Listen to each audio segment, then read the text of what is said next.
بسم الله الرحمن الرحيم ياسين والقرآن الحكيم إنك لمن المرسلين على صراط مستقيم تنزيل العزيز الرحيم لتنذر قوما ما أنذر آباؤهم فهم غافلون لقد حق القول على أكثرهم فهم لا يؤمنون إنا جعلنا في أعناقهم أغلالا فهي إلى الأذقان فهم مقمحون وجعلنا من بين أيديهم سدا ومن خلفهم سدا فأغشيناهم فهم لا يبصرون وسواء عليهم أأنذرتهم أم لم تنذرهم لا يؤمنون إنما تنذر من اتبع الذكر وخشي الرحمن بالغيب فبشره بمغفرة وأجر كريم إنا نحن نحيي الموتى ونكتب ما قدموا وآثارهم وكل شيء أحصيناه في إمام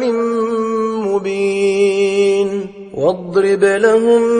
مثلا أصحاب القرية إذ جاءها المرسلون إذ أرسلنا إليهم 2 فكذبوهما فعززنا بثالث فقالوا إنا إليكم مرسلون قالوا ما أنتم إلا بشر مثلنا وما أنزل الرحمن من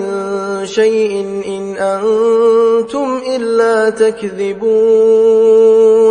قالوا ربنا يعلم إنا إليكم لمرسلون وما علينا إلا البلاغ المبين قالوا إنا تطيرنا بكم لئن لم تنتهوا لنرجمنكم وليمسنكم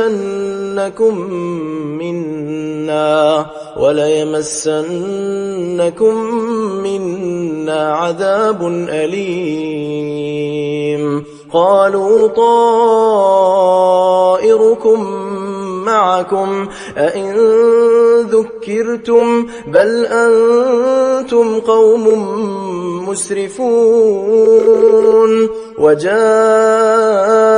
من أقصى المدينة رجل يسعى قال يا قوم اتبعوا المرسلين اتبعوا من لا يسألكم أجرا وهم مهتدون وما لي لا أعبد الذي فطرني وإليه ترجعون أأتخذ من دونه آلهة إن يردني الرحمن بضر لا تغن عني شفاعتهم شيئا ولا ينقذون إني إذا لفي ضلال مبين إني آمنت بربكم فاسمعون قيل ادخل الجنة قال يا ليت قومي يعلمون بما غفر لي ربي وجعلني من المكرمين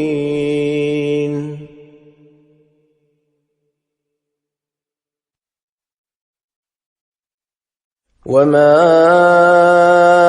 أنزلنا على قومه من بعده من جند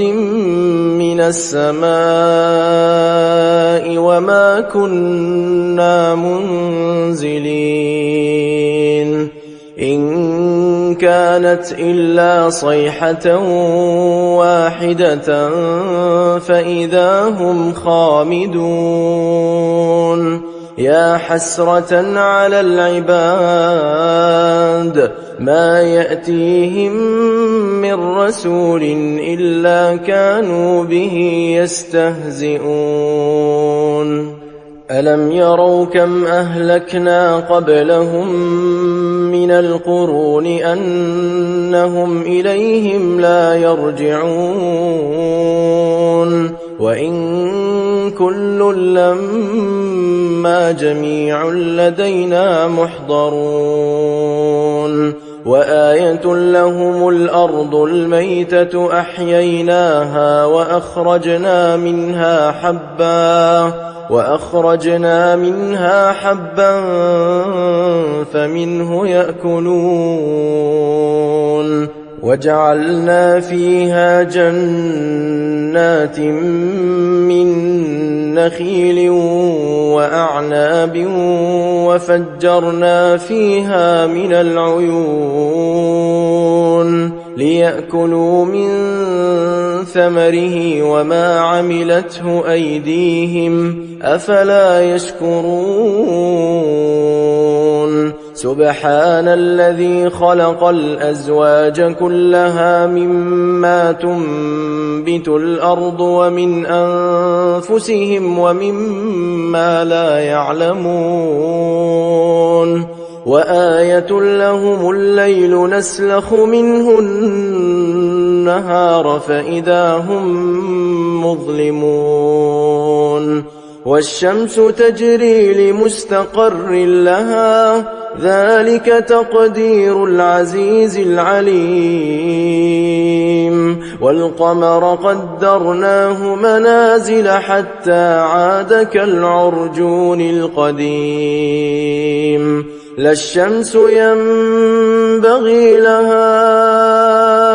أن تدرك القمر ولا الليل سابق النهار وكل في فلك يسبحون وآية لهم أنا حملنا ذريتهم في الفلك المشحون وخلقنا لهم من مثله ما يركبون وإن نشأ نغرقهم فلا صريخ لهم ولا هم ينقذون إلا رحمة منا ومتاعا إلى حين وإذا قيل لهم اتقوا ما بين أيديكم وما خلفكم لعلكم ترحمون وما تأتيهم من آية من آيات ربهم إلا كانوا عنها معرضين وإذا قيل لهم أنفقوا مما رزقكم الله قال الذين كفروا للذين آمنوا أنطعم من لو يشاء الله أطعمه إن أنتم إلا في ضلال مبين ويقولون متى هذا الوعد إن كنتم صادقين ما ينظرون إلا صيحة واحدة تأخذهم وهم يخصمون فلا يستطيعون توصية ولا إلى أهلهم يرجعون ونفخ في الصور فإذا هم من الأجداث إلى ربهم ينسلون قالوا يا ويلنا من بعثنا من مرقدنا هذا ما وعد الرحمن وصدق المرسلون إن كانت إلا صيحة واحدة فإذا هم جميع لدينا محضرون فاليوم لا تظلم نفس شيئا ولا تجزون إلا ما كنتم تعملون إن أصحاب الجنة اليوم في شغل فاكهون هم وأزواجهم في ظلال على الأرائك متكئون لهم فيها فاكهة ولهم ما يدعون سلام قولا من رب رحيم وامتازوا اليوم أيها المجرمون ألم أعهد إليكم يا بني آدم ألا تعبدوا الشيطان إنه لكم عدو مبين وأن اعبدوني هذا صراط مستقيم ولقد أضل منكم جبلا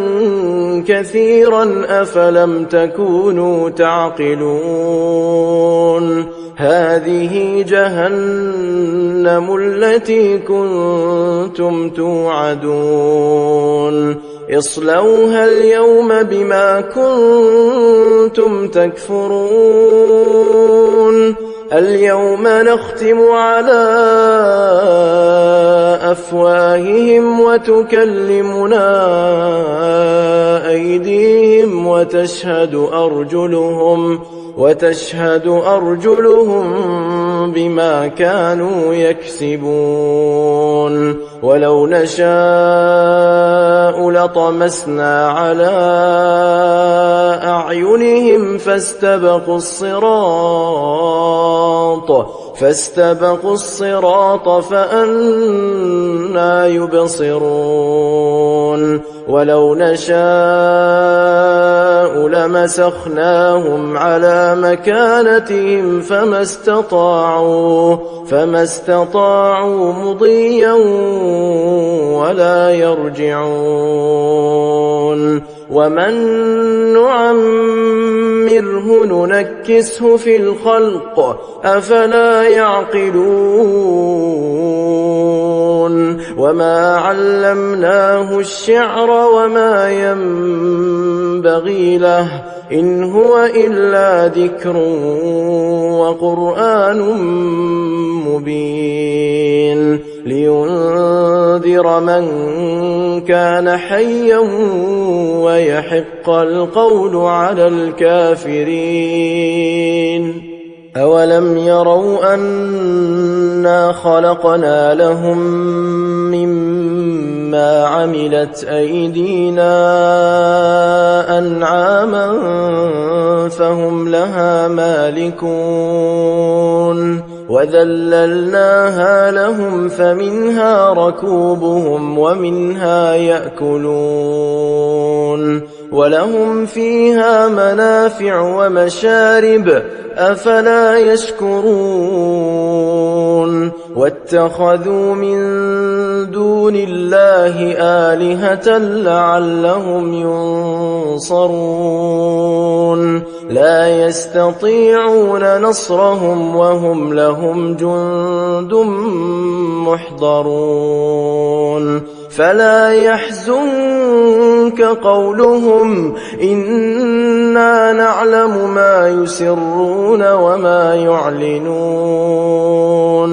أولم ير الإنسان أنا خلقناه من نطفة فإذا هو خصيم مبين وضرب لنا مثلا ونسي خلقه قال من يحيي العظام وهي رميم قل يحييها الذي أنشأها أول مرة وهو بكل خلق عليم الذي جعل لكم من الشجر الأخضر نارا فإذا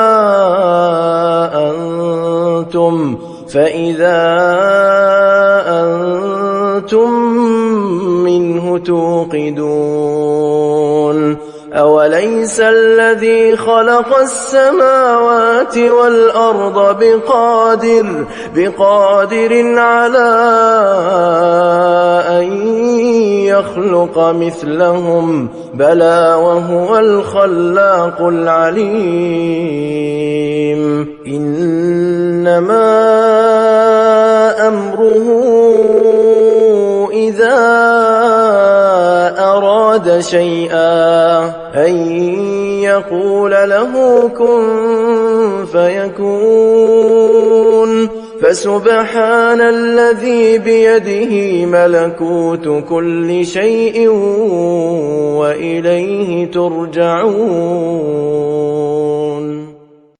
بسم الله الرحمن الرحيم الرحمن علم القرآن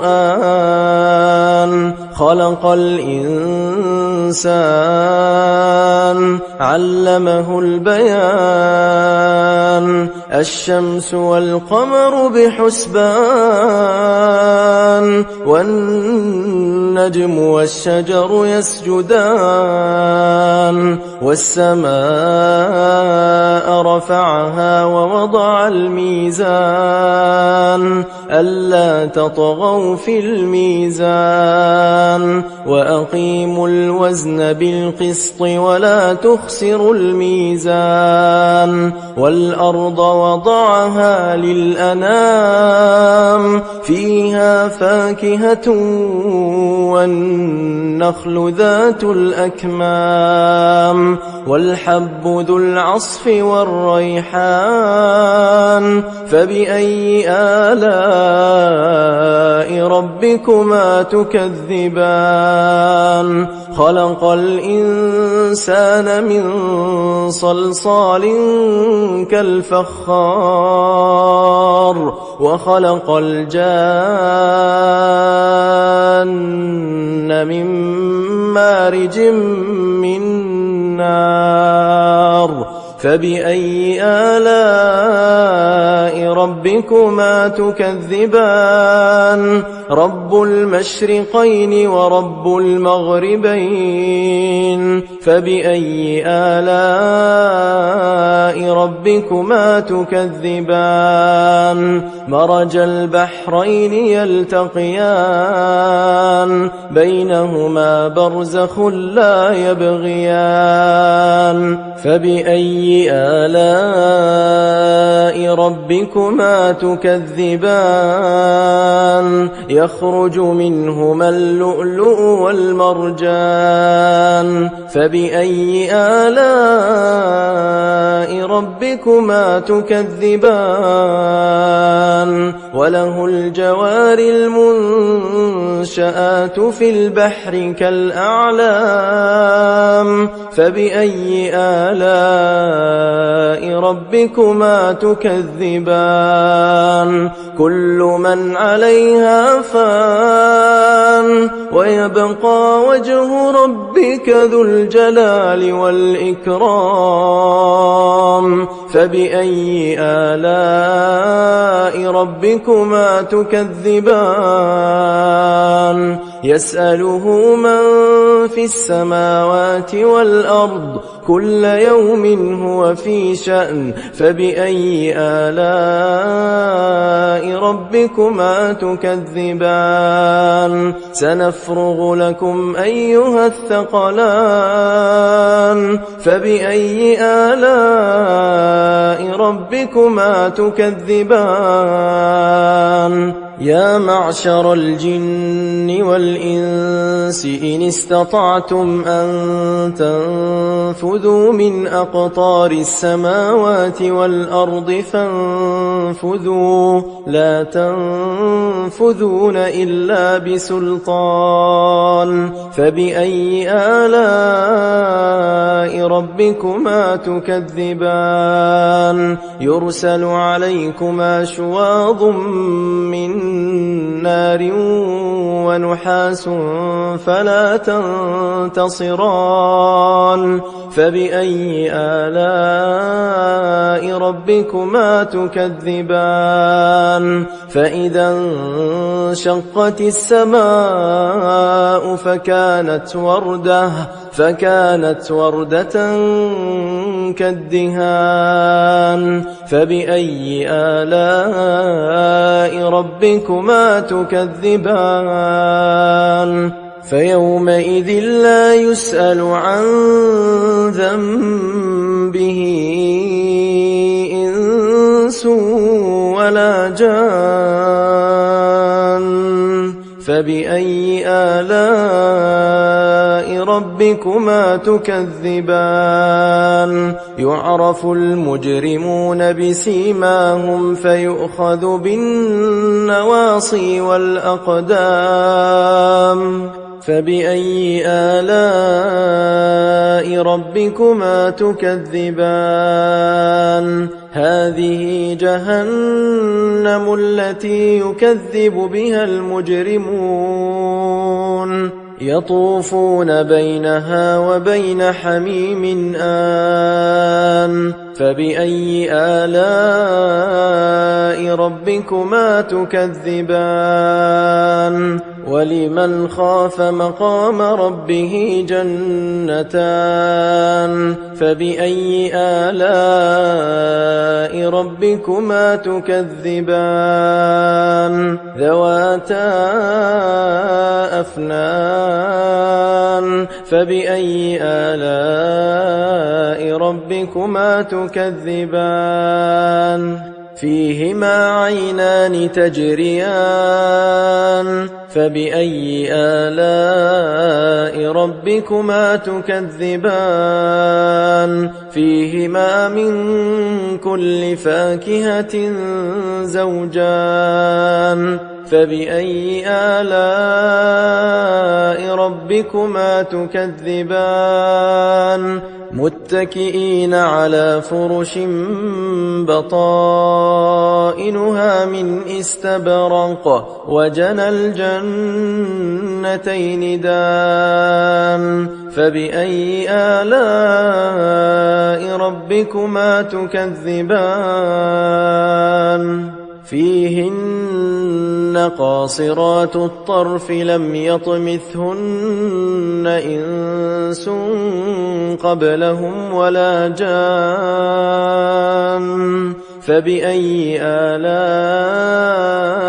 ربكما تكذبان كأنهن الياقوت والمرجان فبأي آلاء ربكما تكذبان هل جزاء الإحسان إلا الإحسان فبأي آلاء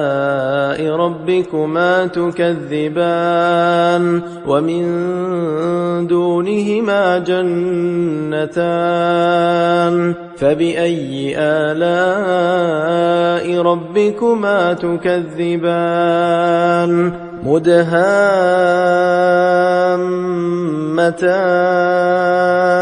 فبأي آلاء ربكما تكذبان فيهما عينان نضاختان فبأي آلاء ربكما تكذبان فيهما فاكهة ونخل ورمان فبأي آلاء ربكما تكذبان فيهن خيرات حسان فبأي آلاء ربكما تكذبان حور مقصورات في الخيام فبأي آلاء ربكما تكذبان لم يطمثهن إنس قبلهم ولا جان فبأي آلاء ربكما تكذبان متكئين على رفرف خضر وعبقري حسان فبأي آلاء ربكما تكذبان تبارك اسم ربك ذي الجلال والإكرام بسم الله الرحمن الرحيم إذا وقعت الواقعة ليس لوقعتها كاذبة خافضة رافعة إذا رجت الأرض رجا وبست الجبال بسا فكانت هباء منبثا وكنتم أزواجا ثلاثة فأصحاب الميمنة ما أصحاب الميمنة وأصحاب المشأمة ما أصحاب المشأمة والسابقون السابقون أولئك المقربون في جنات النعيم ثلة من الأولين وقليل من الآخرين على سرر موضونة متكئين عليها متقابلين يطوف عليهم ولدان مخلدون بأكواب وأباريق وكأس من معين لا يصدعون عنها ولا ينزفون وفاكهة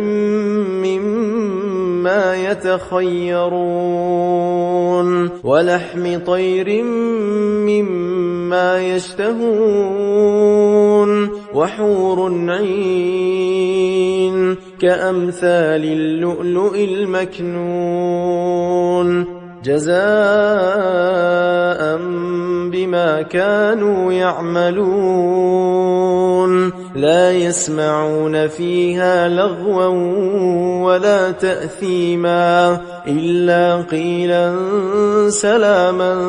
سلاما وأصحاب اليمين ما أصحاب اليمين في سدر مخضود وطلح منضود وظل ممدود وماء مسكوب وفاكهة كثيرة لا مقطوعة ولا ممنوعة وفرش مرفوعة إنا أنشأناهن إنشاء فجعلناهن أبكارا عربا أترابا لأصحاب اليمين ثلة من الأولين وثلة من الآخرين وأصحاب الشمال ما أصحاب الشمال في سموم وحميم وظل من يحموم لا بارد ولا كريم إنهم كانوا قبل ذلك مترفين وكانوا يصرون على الحنث العظيم وكانوا يقولون أئذا متنا وكنا ترابا وعظاما أئنا لمبعوثون أو آباؤنا الأولون قل إن الأولين والآخرين لمجموعون إلى ميقات يوم معلوم ثم إنكم أيها الضالون المكذبون لآكلون من شجر من زقوم فمالئون منها البطون فشاربون عليه من الحميم فشاربون شرب الهيم هذا نزلهم يوم الدين نحن خلقناكم فلولا تصدقون أفرأيتم ما تمنون أأنتم تخلقونه أم نحن الخالقون نحن قدرنا بينكم الموت وما نحن بمسبوقين على أن نبدل أمثالكم وننشئكم فيما لا تعلمون ولقد علمتم النشأة الأولى فلولا تذكرون أفرأيتم ما تحرثون أأنتم تزرعونه أم نحن الزارعون لو نشاء لجعلناه حطاما فظلتم تفكهون إنا لمغرمون بل نحن محرومون أفرأيتم الماء الذي تشربون أأنتم أنزلتموه من المزن أم نحن المنزلون لو نشاء جعلناه أجاجا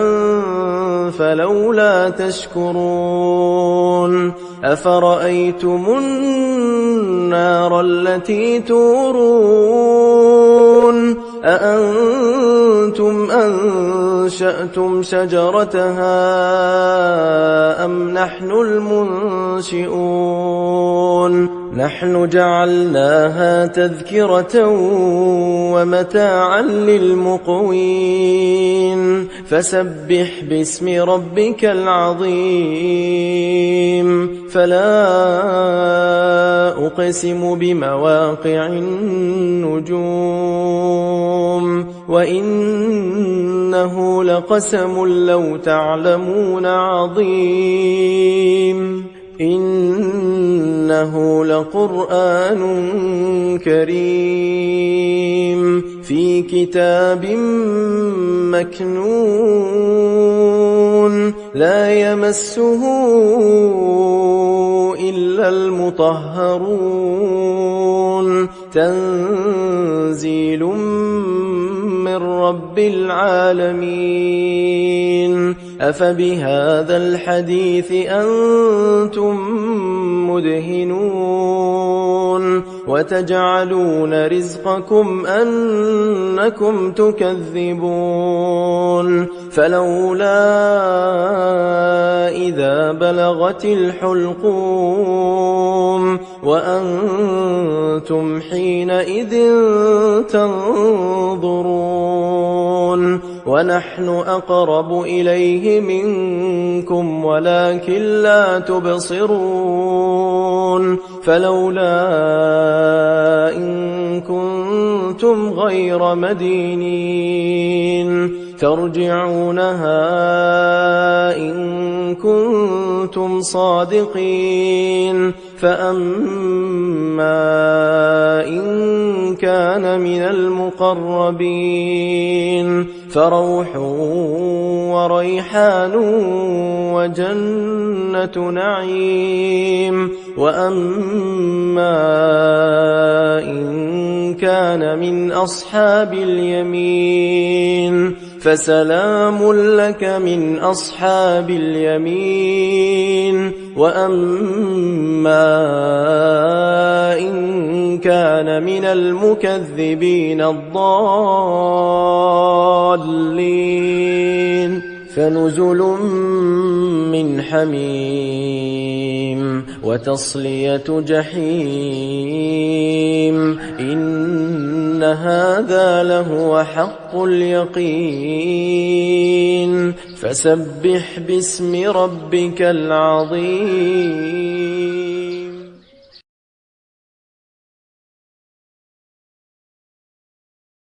بسم الله الرحمن الرحيم تبارك الذي بيده الملك وهو على كل شيء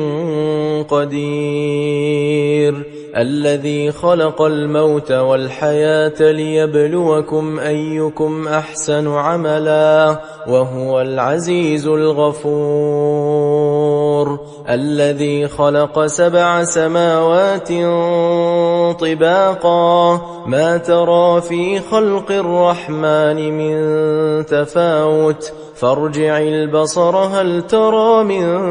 فطور ثم ارجع البصر كرتين ينقلب إليك البصر خاسئا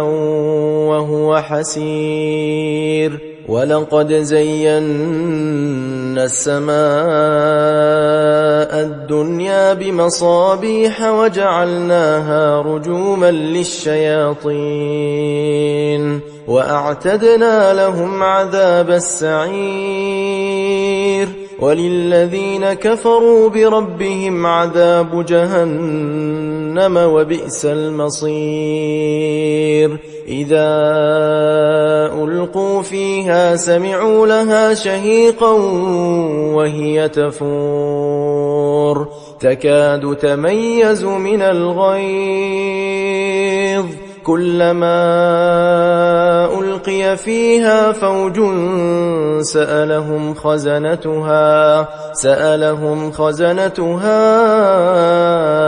ألم يأتكم نذير قالوا بلى قد جاءنا نذير فكذبنا وقلنا ما نزل الله من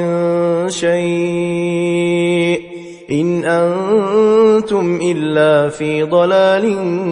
كبير وقالوا لو كنا نسمع أو نعقل ما كنا في أصحاب السعير فاعترفوا بذنبهم فسحقا لأصحاب السعير إن الذين يخشون ربهم بالغيب لهم مغفرة وأجر كبير وأسروا قولكم أو اجهروا به إنه عليم بذات الصدور ألا يعلم من خلق وهو اللطيف الخبير هو الذي جعل لكم الأرض ذلولا فامشوا في مناكبها وكلوا من رزقه وإليه النشور أأمنتم من في السماء أن يخسف بكم الأرض فإذا هي تمور أم أمنتم من في السماء أن يرسل عليكم حاصبا فستعلمون كيف نذير ولقد كذب الذين من قبلهم فكيف كان نكير أولم يروا إلى الطير فوقهم صافات ويقبضن ما يمسكهن إلا الرحمن إنه بكل شيء بصير أمن هذا الذي هو جند لكم ينصركم من دون الرحمن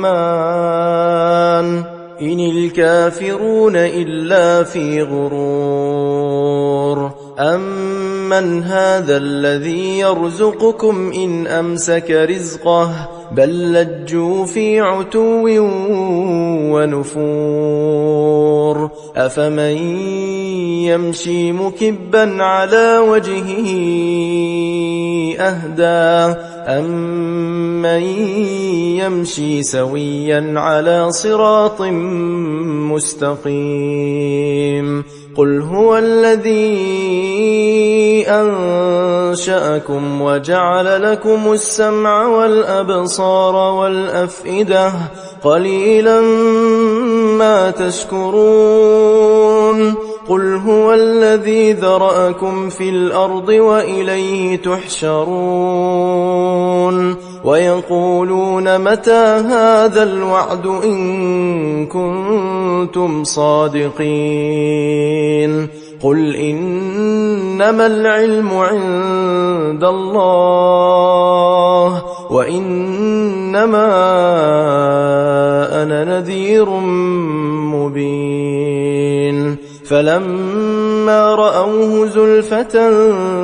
سيئت وجوه الذين كفروا وقيل هذا الذي كنتم به تدعون قل أرأيتم إن أهلكني الله ومن معي أو رحمنا فمن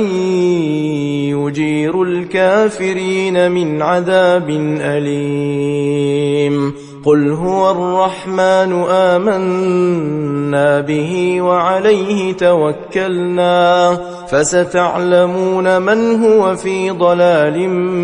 مبين قل أرأيتم إن أصبح ماؤكم غورا فمن يأتيكم بماء معين